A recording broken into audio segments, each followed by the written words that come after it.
Quelle merveilleuse bénédiction que de vivre à une époque de révélation continue émanant de Dieu, tandis que nous attendons avec impatience et accueillons le rétablissement de toutes choses, qui a commencé et continuera de se dérouler au fil des événements prophétisés sur notre époque. Nous nous sommes préparés pour la seconde venue du Sauveur.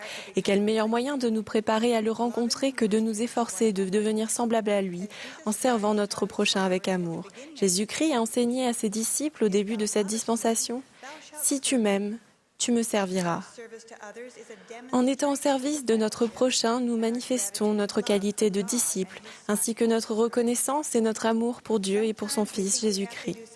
Nous pensons parfois qu'il faut faire quelque chose de grandiose et d'héroïque pour que cela compte, comme service à notre prochain. Toutefois, les petits actes de service peuvent avoir une profonde influence sur les autres, ainsi que sur nous-mêmes. Qu'a fait le Sauveur ? Grâce au don divin de l'expiation et de la résurrection que nous célébrons en ce beau dimanche de Pâques, personne d'autre n'a eu une influence aussi grande que lui sur tous les gens qui ont vécu ou qui vivront un jour sur la terre. Mais il a aussi souri, parlé, accompagné, écouté, accordé du temps, encouragé, instruit, nourri et pardonné. Il a servi sa famille et ses amis, ses voisins comme les inconnus. Et il a invité ses connaissances et ses êtres chers à profiter de grandes bénédictions de l'Évangile. Ces actes simples de service et d'amour constituent un modèle pour nous aujourd'hui. Lorsque vous avez l'honneur de représenter le Sauveur dans votre service, demandez-vous: comment puis-je transmettre la lumière de l'Évangile à cette personne ou à cette famille? Qu'est-ce que l'Esprit m'inspire de faire? On peut servir de différentes manières personnalisées. Alors, quelle forme cela prend-il? Cela peut être des présidences de collèges d'anciens et de sociétés de secours qui tiennent conseil dans la prière sur les tâches à confier. Au lieu de dirigeants se contentant de distribuer des bouts de papier, cela peut être des entretiens au sujet des personnes et des familles, au moment où les tâches sont confiées à des frères et sœurs de service. Cela peut être se promener ensemble, se réunir pour une soirée de jeu, proposer de rendre service ou même rendre service ensemble. Cela peut être rendre une visite personnelle ou avoir une conversation au téléphone, en ligne ou par SMS. Cela peut être envoyer une carte d'anniversaire et encourager un joueur lors d'un match de football. Cela peut consister à assister à une écriture ou un passage de discours de conférence qui pourrait être important pour la personne. Cela peut consister à discuter d'une question de l'Évangile et à rendre témoignage afin d'apporter clarté et paix. Cela peut consister à s'intégrer dans la vie de quelqu'un et à se soucier de cette personne. Cela peut consister à avoir des entretiens de service au cours desquels on discutera des besoins et des points forts avec tact et correction. Cela peut être le conseil de paroisse qui s'organise pour répondre à un besoin plus important. Ce genre de service a fortifié une sœur qui avait emménagé loin de chez elle lorsque son mari a commencé ses études de 3e cycle. Son téléphone était en panne et elle devait s'occuper d'un petit bébé. Elle était désorientée dans cette nouvelle ville, totalement perdue et seule. À l'improviste, une sœur de la société de secours est arrivée à sa porte et avec une petite paire de souliers pour le bébé. Il a emmené la mère et l'enfant dans sa voiture jusqu'au supermarché. La sœur reconnaissante a rapporté: « Elle m'a sauvé la vie ». Le véritable service est illustré par une sœur âgée d'Afrique à qui l'on a confié la tâche de partir à la recherche d'une sœur qui ne venait plus aux réunions depuis longtemps. Lorsqu'elle est allée chez la sœur, elle a découvert qu'elle avait été battue et cambriolée, avait très peu à manger et n'avait pas de vêtements qui lui paraissaient convenables pour les réunions dominicales à l'église. La femme chargée de prendre soin d'elle lui a prêté une oreille attentive et lui a donné des légumes de son jardin, des écritures à lire et son amitié. La sœur absente est vite revenue à l'église et remplit maintenant un appel parce qu'elle se sait aimée et appréciée. La combinaison d'efforts semblables de la société de secours avec ceux du collège des anciens, maintenant restructurés, créera une unité qui peut donner des résultats étonnants. Le service deviendra un effort conjoint permettant de s'acquitter du devoir de la prêtrise, de rendre visite à chaque membre et de veiller sur les membres de l'Église, être avec eux et les fortifier, ainsi que d'atteindre l'objectif de la société de secours qui est de nous aider les unes les autres à nous préparer pour les bénédictions de la vie éternelle. En œuvrant ensemble sous la direction de l'évêque, les présidences du Collège des Anciens et de la Société de Secours peuvent recevoir l'inspiration lorsqu'elles recherchent les meilleurs moyens de veiller sur chaque personne et chaque famille et de répondre à leurs besoins. Je vais vous donner un exemple. Une mère a appris qu'elle avait le cancer. Les traitements ont commencé rapidement et immédiatement, les sœurs de la Société de secours se sont mises au travail en organisant au mieux leur aide pour les repas, les transports aux rendez-vous médicaux, etc. Elles lui ont régulièrement rendu visite, lui apportant une compagnie enjouée. Simultanément, le collège de la prêtrise de Melchizedek est passé à l'action. Il a fourni la main-d'œuvre pour transformer une chambre et une salle de bain afin de faciliter les soins à la sœur malade. Les jeunes gens ont offert leurs mains et leur dos pour ces gros travaux. Et les jeunes filles se sont joyeusement organisées pour promener finalement le chien de la famille tous les jours. Au fil du temps, la paroisse a continué de servir, ajoutant et adaptant selon les besoins. Il est clair qu'il s'agissait d'une œuvre d'amour, chaque membre donnant de lui-même, montrant à l'unisson de la sollicitude de manière individualisée, qui a fait du bien non seulement à la sœur souffrante, mais également à chaque membre de sa famille. Après avoir vaillé en combat, la sœur a fini par succomber au cancer et a été enterrée. Est-ce que la paroisse a poussé un soupir de soulagement et estimé que la tâche était bien faite et bien terminée? Non. Les jeunes filles ont continué de sortir le chien tous les jours. Les collèges de prêtrise ont continué de prendre soin du père et de ses enfants. Et les sœurs de la Société de secours ont continué de veiller avec amour pour évaluer les forces et les besoins. Frères et sœurs, c'est cela le service. C'est aimer à la manière du Sauveur. Une autre bénédiction qui découle de ces annonces inspirées est la possibilité que les jeunes filles de 14 à 18 ans vont avoir d'être des compagnes de service pastoral des sœurs de la Société de secours, tout comme les jeunes gens de leur âge sont des compagnons de service pastoral pour les frères de la prêtrise de Melchizedek.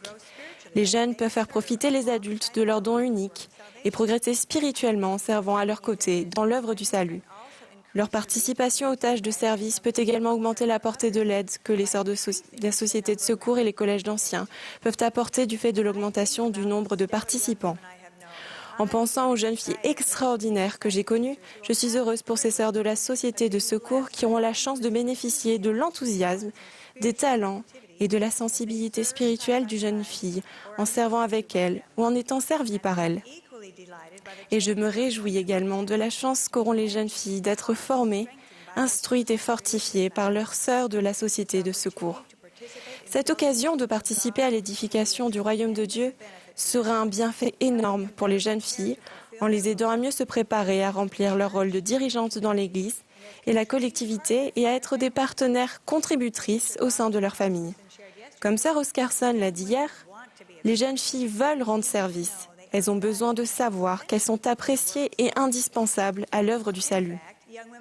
En réalité, les jeunes filles servent déjà, sans qu'on le leur demande et sans tambour ni trompette. Une famille de ma connaissance a déménagé à des milliers de kilomètres dans un endroit où elle ne connaissait personne. La première semaine, une jeune fille de 14 ans s'est présentée à sa porte avec une assiette de petits gâteaux pour lui souhaiter la bienvenue dans le quartier. Sa mère, debout derrière, souriante, était le chauffeur disposé à soutenir le désir de sa fille de rendre service. Un jour, une autre mère s'est inquiétée que sa fille de 16 ans ne soit pas à la maison à l'heure habituelle. Lorsque cette dernière est enfin rentrée, elle l'a questionnée, quelque peu contrariée. La jeune fille, presque penaude, a répondu qu'elle avait apporté une fleur à une veuve qui habitait le quartier.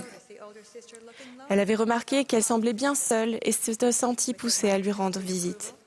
Avec l'approbation totale de sa mère, elle a continué à rendre visite à la femme âgée. Elles sont devenues de bonnes amies et leur doux attachement a duré des années.